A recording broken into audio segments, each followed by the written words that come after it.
Apparently, I've been up to nothing, like nothing. The show has some degree of drama and intensity, and for most of the season, Pot of beans. why wouldn't they tell us all forms of funny stories like snakes swallowed money and rats became an army of giants and invaded Astoria? Anyway, enough said. I want to hear your own experience. Welcome to another exciting episode of the Pot of Beans podcast. My name is Afro Wendy, and I'm excited to have you here today. Hello, people. Welcome to another exciting episode of the Pot of Beans podcast. My name is Afro Wendy, and I am really excited to have you today. Today, I have a very special guest. How have you been? It's been a while, and I've missed you so much. I've missed you. I've missed you too. And good evening. And I am, I'm one of the biggest fans of your podcast. I don't know if I've told you. And I followed the last episode I followed was just fun. I think it was you did one with the guy about relationship anxiety, and I just enjoyed it. And so I'm just a huge fan. And so it's an honor and a privilege to be here. Thank you, guys. The voice you just heard is that of Emmanuel. Emmanuel is a very special guest for today. Emmanuel is a singer and a writer, so he's an all-round artist. Can you feel that? Emmanuel, welcome to the show. Thank you. And thank you for using the word artist, because, normally when people say artist, I'm always like, I'm terrified. When we're talking about artists, we're talking about like the huge guys. And, so for using artist, thank you. It makes me feel special. Oh, no, you deserve it. You know what? I think at the end of this show, you are going to sing for us. What do you say? Oh, God. Oh, I'm shy, but... Oh, no! Don't be shy. That your sweet voice. We must hear it. You must tell them the stuff you are made of. You must show them. Oh, all right. No problem. I'll try. Okay. Thank you. I'm already looking forward to it. Okay, so let's go right to why we are here today. So we are discussing why Nigerians hate feminists, right? Or feminism in general. It's a topic that is sure to ruffle some feathers, but we move. Okay, so first question I'm going to ask you, Emmanuel, is how do you feel about feminists? How do I feel about feminists? I'm a feminist myself. I like to think of myself as a feminist, and I think a feminist for me is just anybody who believes in true equality, in true justice, in somebody who just looks at the society and is just angry at the way that gender determines our experiences instead of our our individual self, our individual qualities, but that people look at you and because of your gender they assume certain stuff about you, and you are supposed to kind of just follow the script instead of be yourself. And so I think a feminist for me is just somebody who identifies that there is that problem in society and that it needs to be changed. So it's as simple as that. Yes. Okay, so what comes to your mind when somebody just pops up to you and be like, oh, I'm a feminist? I'm thinking that's good, but at the same time I'm thinking I hope this person understands, and not to sound as if I have the true understanding of what feminism is, but I hope this, because many people are quick to claim the tag feminist these days. But for me, I think many people don't understand that feminism is just this long process of unlearning. So it's not that you become a feminist and that you're no longer the problem, but that you become a feminist and you also recognize that you never get to that point where you stop learning yourself, where it's about questioning, yourself as well, and what are you doing wrong? How are you contributing to this system of oppression, like most people like to say? And so that's what I'm thinking. I'm thinking, wow, that's wonderful. But I'm also thinking, I hope this person knows that, being a feminist doesn't mean that somehow you are kind of, you get to tell people what to do and then you are free yourself. Because there are so many feminists that are just, they're just kind of, I don't know if I can use the word, they are quite arrogant, because they think that, my job is to preach to other people about, what they are doing wrong and not question what I'm doing wrong.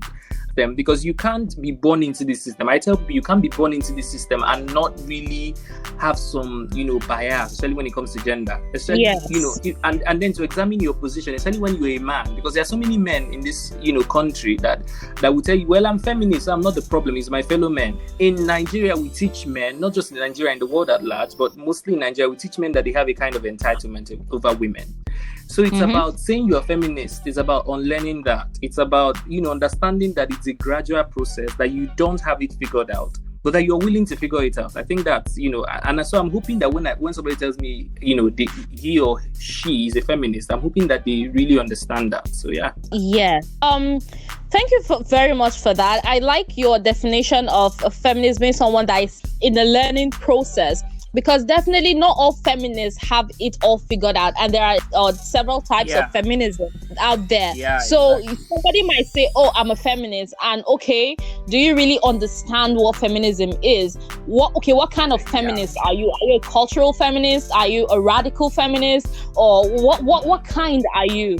Yeah, but some people say, okay, they don't want to be put in a box. They just want to believe in equality. And so do you actually believe that people can just believe in equality and not be feminists, believe in gender equality and not be feminists? The thing about it, why people say that? I think why people run away from tags is because in many ways, yes, it's true. And I'm the kind of person that I hate tags as well. I just hate being, put into a box and being labeled this or that, because it often limits you, and then it also gives people this impression that you kind of have it all figured out, especially when they say feminist. So I think why most people run away from tags at the same time is because I think for a very long time, until recently, until people like Chimamanda started making feminism a little bit cool, I just think that for so long, feminists have been this angry, this group of angry women who, just hate men and want to tear down the society. And so many people are like, no, we need to save the society from feminists and that kind of thing. So I think people still have that understanding, and that's why they run away from that tag. So I don't think it's possible because I think at the end of the day, if you really understand feminism for what it is, which is at the same time that same equality, I don't know why people should run away from the tag, but I think it's just because of the stereotypes and, the negative things attached to it. I think that's the problem. Okay, but do you really think though that people or women in the past have been like hateful towards men? It's one thing to be angry at a system of gender inequality, and it's another thing to be tagged angry for that. Because I don't think anybody has effected change by just being calm and collected about a phenomenon. Yeah, so if you want to actually influence change, you have to be angry at the system. You can't say, "Oh, I'm fighting racism," and then you are just relaxed and you are not angry about the inequality that is happening. So I think the same goes for feminists or feminism, so to say. Okay, well, yeah, thank you for your insight on that. I also want to ask, I feel that Nigerians kind of hate feminists. No, not kind of. They say it overtly. I think I've seen, when you go to Twitter, you see it. They're saying, somebody just wake up in the morning and say, his problem or her problem is feminist. And be like, I hate feminists. Okay. So why do you think Nigerians hate feminists though? Like, what is the problem? What has feminists in Nigeria done wrong to warrant that sort of hate? Or is it maybe a hate for, general feminists all around the world? They just hate feminists, not just Nigerian or Twitter feminists. They just hate feminists or feminism in general. I think because the truth is, let's be very honest, most people in Nigeria don't even know what feminism is about. So most people don't know feminism for themselves. And so because of that, I think people just make up their minds because of the stereotypes they've heard. They have not really engaged with this subject. Understand? So it's like somebody just says feminism is about women trying to now compete with men or trying to, outman the man, if that makes any sense. So I just think that's the idea that Nigerians have when it comes to feminism. But it's also about recognizing that every time that something challenges a system, that it's bound to get pushback from the people who have been enjoying that system. You understand? Because every system benefits a specific group of people, and so those people are going to feel like, oh, I'm being threatened. I'm going to be robbed of this, so I'm have to defend myself. And I think that's the thing about Nigeria. So many Nigerians think that when all the women become feminists, women won't want to marry again or cook for their husbands or those kind of ideas. So I think that that's really the problem. And then for so long, this is the way things have been done. And then somebody is saying, no, women should have more rights. Women should have more, more say. it's also very important to understand that change is just very hard to, especially when people are pushing for change in a very critical societal problem. Yeah. People are bound to push back. Even in America today, we still have people who are pushing back against feminism, and America is supposed to be like a very just system and a advanced society. Yeah. But the thing is, the problem mostly for me is just that idea that people don't understand what feminism is, and so they are bound to like react because they think that feminism is about, you know, women against men, and that's not what I think feminism is. I think feminism is about men and women as well. You understand? But I don't think people see it that way, and I think that's the problem. I think the problem is like lack of a middle ground and then communication, because I don't think, you know, people on the other side who hate feminists are really hearing what feminists are saying because they don't want to hear. Yeah, I think because I think that when they really thank you. Yeah, so I think that when they really like calm down and listen to what these people are saying, they'll realize, well, yeah, I had a friend who just hated feminists, right? And so I asked this guy, why do you hate? Do you know what feminism is about? And he doesn't know. So I played this video of "We Should All Be Feminists" by Chimamanda, and the next thing the guy is like, this actually makes sense. So he has he has never engaged with that. You know, with he doesn't even know what the conversation is about. He just knows that he hates, you know, feminine because of what he has heard from somebody or because of the stereotypes. So I think that's the problem with Nigeria most, because people are not really listening to what feminism, what feminists are saying. I think that's the problem mostly. Yeah. I like what you said about people are not listening because they don't want to listen. Because it's not like people are not saying stuff. They just don't want to listen. There are lots of materials out there. If our people are having the conversations every day, but they don't just want to listen. I think it's very important to also remember that there are many Nigerians who think that feminism is a Western idea. So for Nigerians, when you say you're a feminist, they say, this one he has been corrupted by Western ideology. This one he have lost his will. And I think that's the problem. I don't think feminism belongs to anybody in particular. I don't think it belongs to the West. I think feminism is about what you make of it. It's about you take it and then you define it for yourself. And so I think Nigerians just start off with that idea that, you know, this thing, we need to protect our culture. And I think that there's a hypocrisy in that as well, because you're telling me we need to protect ourselves from Western influence, but at the same time we are using, you know, technologies that are made from the West. We are using our handsets. We are wearing, you know, suits. And I'm thinking, you know, if we want to really, really be African, authentically African, we might as well go back to tying wrapper. So there's a hypocrisy in that as well. Yeah. You know, so it's something we need to stop and ask ourselves. So most people don't want to listen, and most people don't want to engage. They just want to silence you and, you know, close the conversation. Like, you don't get it, you don't understand it, but you just hate it because I don't know, maybe the sound of it, or, you know, the idea in your mind that, okay, this thing is going to destroy us. And I know people are about to change, right? I know it's a normal thing when it comes to you know, changing processes or maybe introducing new things. People are averse to change, but I just feel that for feminism, it's been, I don't know, like it's been a hate that is very strong, that when they speak about it, you can feel the passion, you know. You can feel them, you can feel the hate from their words. I understand what you're saying. Yeah. So, and I feel that maybe some of them say, feminists are angry, they are men haters, but that is not true though. I feel they don't hate men, they just hate the idea of patriarchy, right? The idea of another gender having a higher stake in society than the other gender. I think that is just what it is, and you can't really change a system unless you are angry with it. So yes, feminists are angry. Feminists are angry at the system, not at men.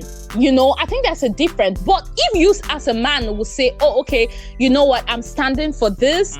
This is me. I am the Odeshi of patriarchy. You know. So then the attack might be on you because you are serving or standing on behalf of a system. And it's not like they are hating you personally for you being a man. That's for what you stand for.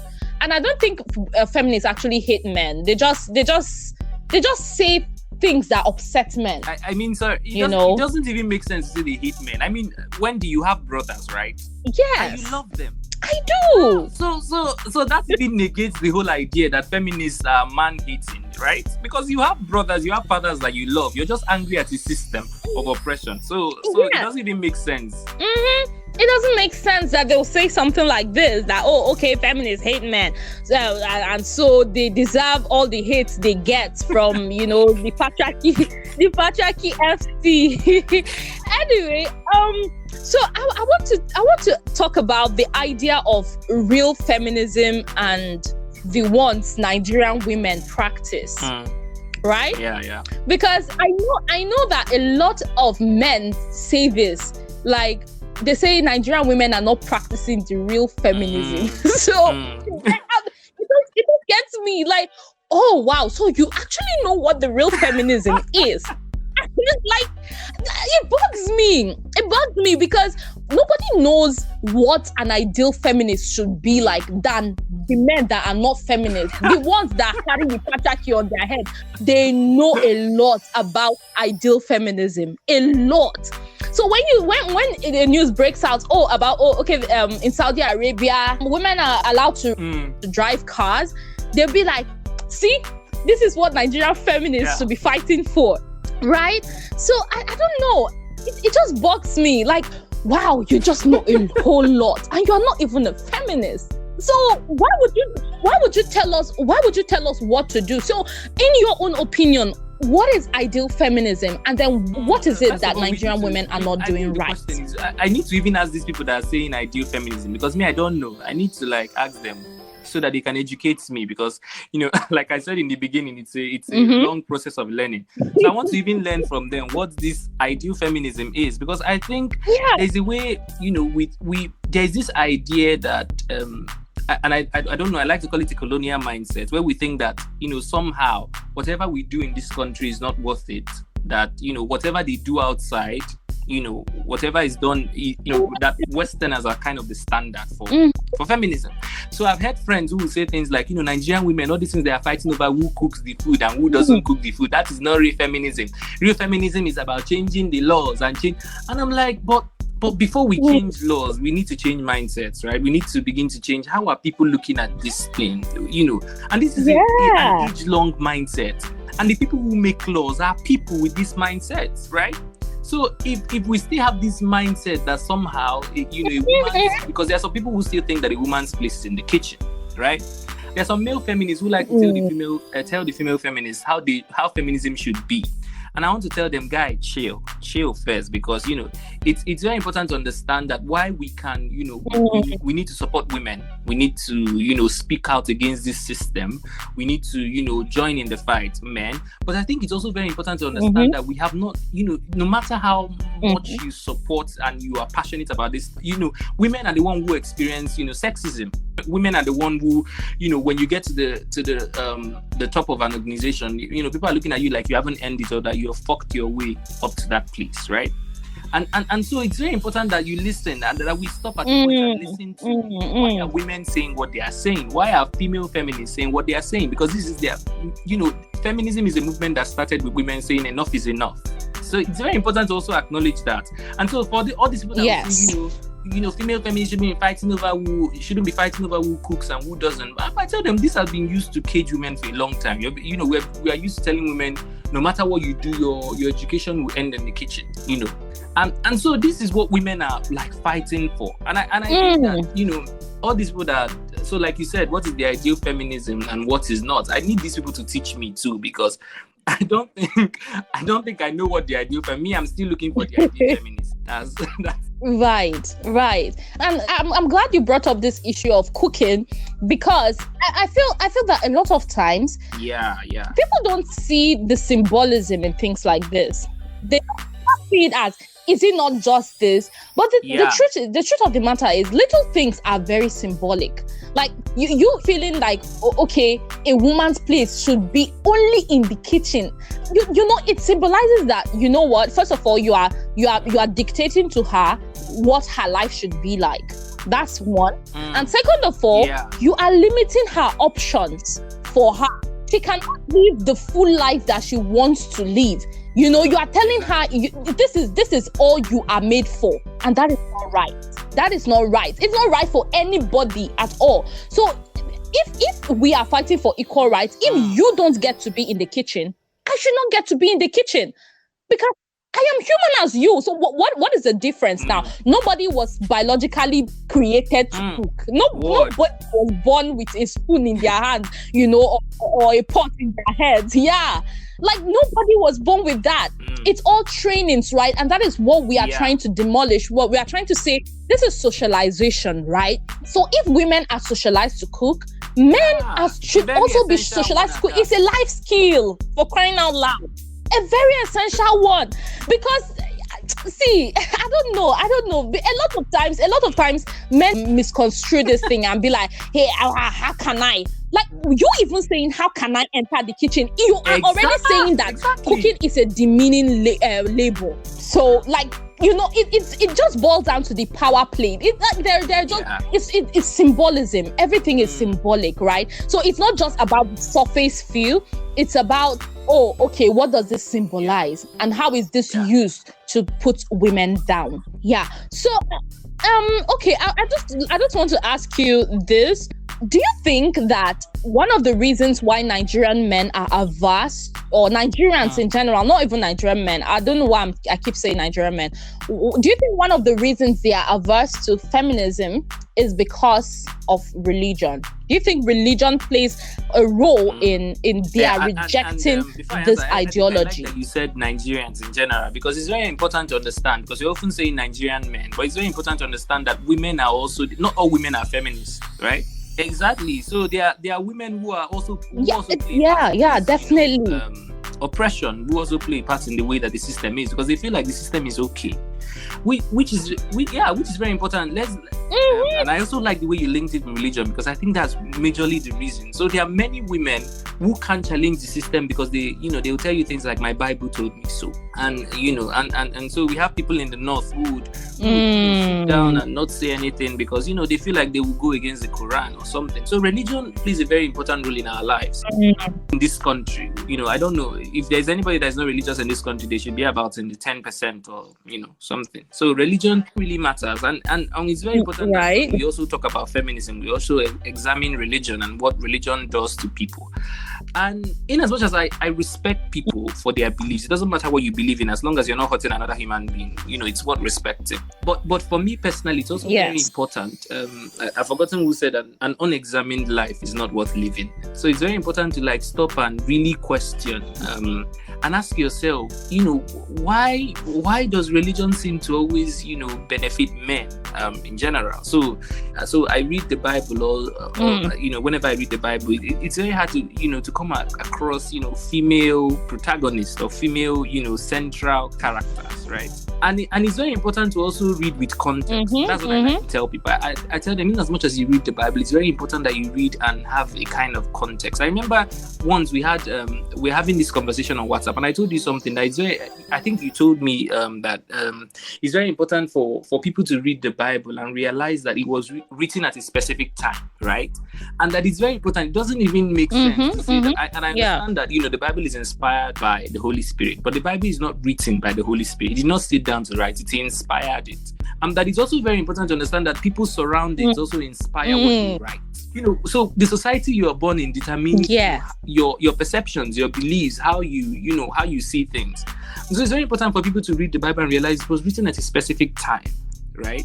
And so in many ways also it's very important. For example, like when people use the Bible to diminish this feminist argument, I like to tell them, well, there's something that I forgot who said. I think it was Chimamanda that said this, or somebody, that she was having in one of her shows. She said something like, when men tell you this, it's very important to also tell them, especially not men, when people try to diminish your argument and tell you the Bible, so remember to tell them also that when Jesus rose from the dead, that the first person he gave the central message was a woman, Mary Magdalene, right?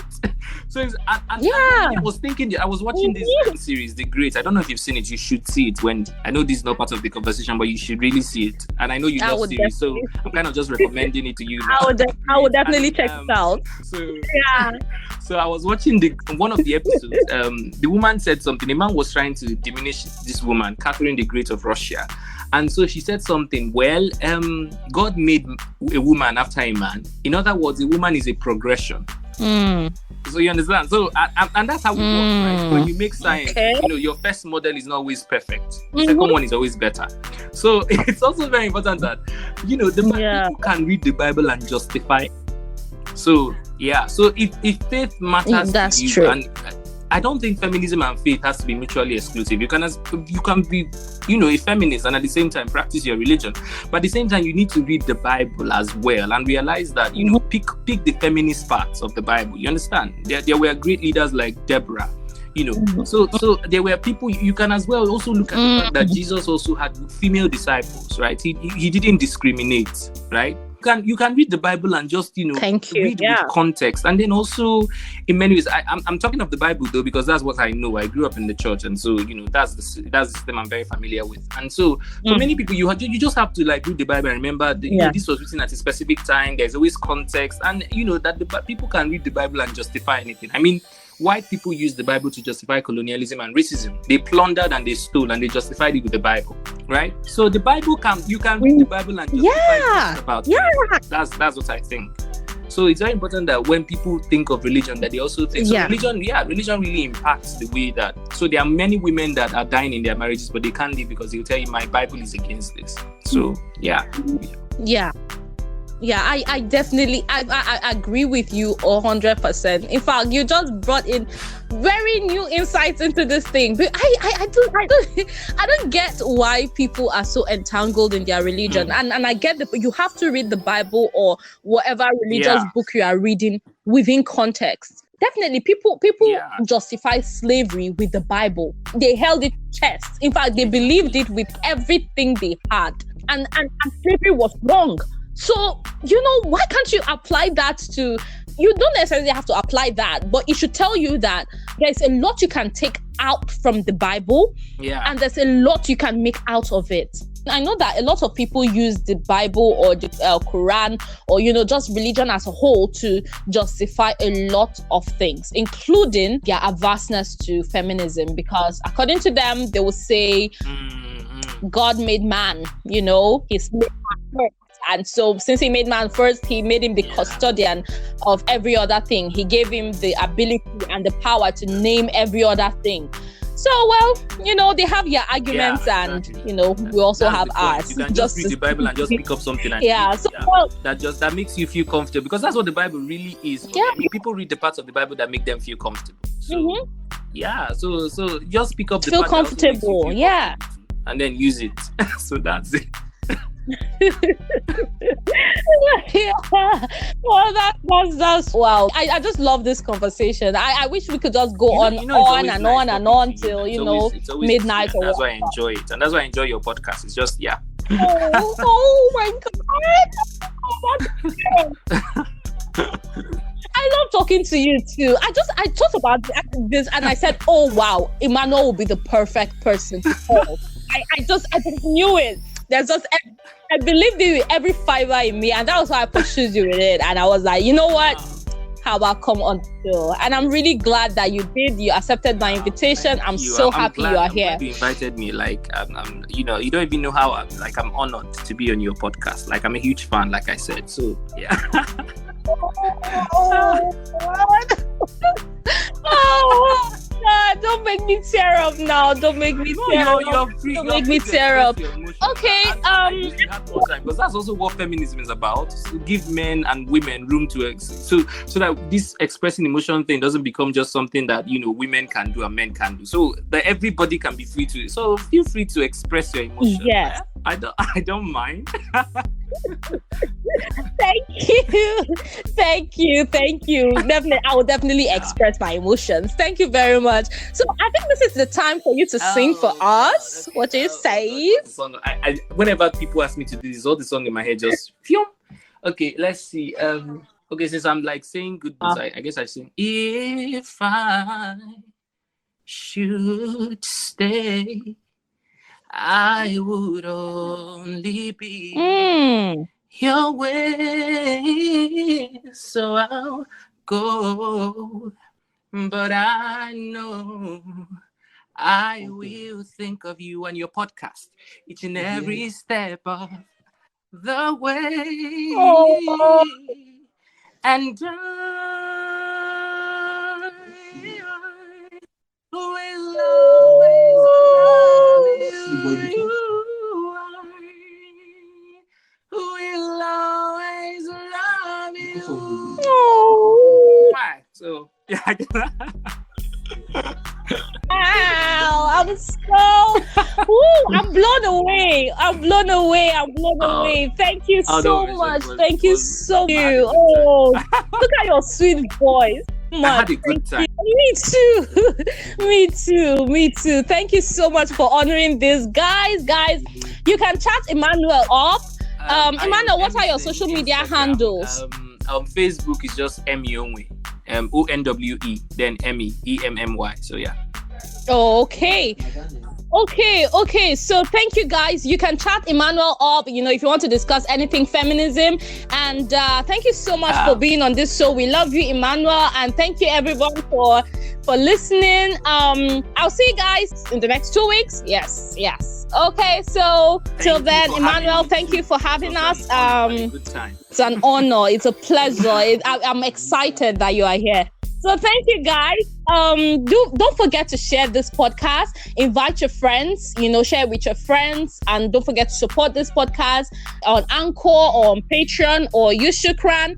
I'm really grateful for everything, and thank you for listening. Till I see you again next week. Emmanuel, bye, guys. Bye. Everywhere in the world, and never mind about sort of people having feminism and T-shirts and Beyonce's song. It's still a war that gets a lot of negativity, right? And I cannot tell you how much of that I get in Nigeria. How constantly I'm told that people want you to shut up and write and stop talking about feminism because you're destroying marriages and you're misleading young girls and you're that sort of thing. I think what's important is to try and get people to engage, is to, and it's not so much to, because I don't want to say smile when you don't feel like smiling, because that's what women have been told for too damn long, but it's simply to say, make your case. And here's what I mean. We're enraged. We have every right to be enraged. But that person looking at you in your rage doesn't actually know why you're enraged. So make your case. And I like storytelling. I don't like theory because I don't think people connect with theory. But I like storytelling. And so I'm learning, for example, about this vast epidemic of violence against women in this country. We need to tell the stories and to humanize those people. And most of all, I think, feminism in general needs to engage with boys and men.